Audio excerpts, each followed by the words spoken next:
Joining me now is our go-to guy when it comes to space, professor of astronomical engineering at USC, former NASA astronaut, former top guy at SpaceX, Garrett Reisman. Welcome back to The Story Is. It's great to be here. I wasn't the top guy. You know who that was. Well, I know, but we're going to give you some credit. He's got $1 trillion. He'll be okay. Yeah, he'll be right. Let's talk about what's going on here. Why a moon base? Why does this even matter? Why not? Moon base is awesome. So I think the big picture, obviously, it's the next logical step in exploring space. We will learn a lot that will help us when we eventually go to Mars. This is viewed by NASA as a stepping stone on the way to Mars. And I believe it's really valuable because one of the things that we don't know about sending humans out beyond low Earth orbit, where I was on the space station and the space shuttle, is the radiation environment. We don't know what that does to the human body. We know it's out there, but we don't know exactly how that affects us. If we go to Mars, right, if we just went tomorrow, it would take 2.5 years to go there and come back. And so we're committing to that when we leave, and with no ability to turn this thing around and come home early, right? If you go to the moon, you could go for a month, you can go for 2 months, you can go for 6 months, you can go for a year, and we could incrementally do this in a more safe and measured way and learn a lot that would help us know really what those risks are for going to Mars. I mean, what would you do on a moon base? Is it kind of like the International Space Station in terms of what you do, or how would it be different? In some ways, the biggest difference is you have some gravity. You have about 1/6 of the Earth's gravity up there on the moon. So the nice thing is you could put things down. Right? And they'll stay there.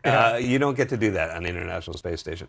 You could separate water and air, which is a very hard thing to do with zero gravity. So there's big advantages to having just a little bit of gravity. And the other interesting thing is we don't know if, for example, if you have 1/6 of the gravity, do you get 1/6 of the benefit of having a full Earth's gravity?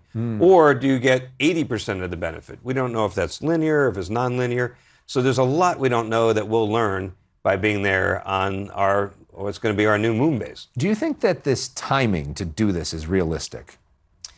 It's aggressive. It's SpaceX-y, I would say, in the sense that we always set extremely aggressive schedules.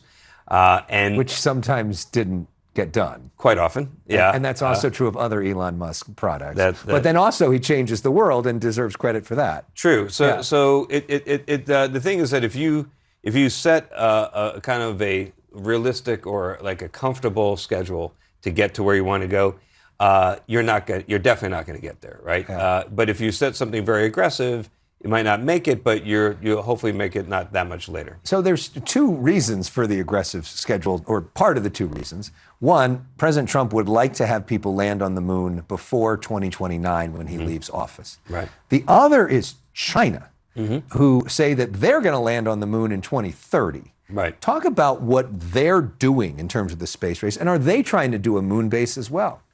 You know, they are moving much more methodically, much more systematically, and have been for a long time. So they've been building up the building blocks to get to the moon, very similar to what we did during the Apollo program. You know, we are taking very different approaches. We've been changing directions. We've been changing vehicles, changing the name of the program. So we've been moving more in fits and starts. It's a bit of the tortoise and the hare kind of a thing. But on the other hand, we've been leveraging something that they don't have, which is this private, this private investment, private commercial approach to doing this. This new approach and leveraging that private sector. Right. And I think that hopefully will give us the edge. Some of that also seems to be like the difference in personality between Trump and Xi as well. When you think about it, the way they do things or also the way the countries. Quickly, to wrap things up, part of that private approach today, NASA announced all these private companies that they're working with on this. One of them is Astrolab. That's right. Which are your buddies that are doing this. We've got a picture of you there. Talk to us about what we're looking at here, other than your beautiful head. Yeah, I didn't have to wear the hat. Yeah. So what we're looking at there is, first of all, the CEO, Jared Matthews, and then the program manager, John Murator. But more importantly, behind us is the FLIP rover. So this is a prototype lunar rover that's going to launch near the end of this year. As part of the announcement today, as part of the CLIPS program. It's going to travel on a spacecraft to the lunar surface, get off and move around. And the thing about it is all those components, even though that's a relatively small rover, they are the exact same components, the wheels, the motors, a lot of the sensors, the actuators.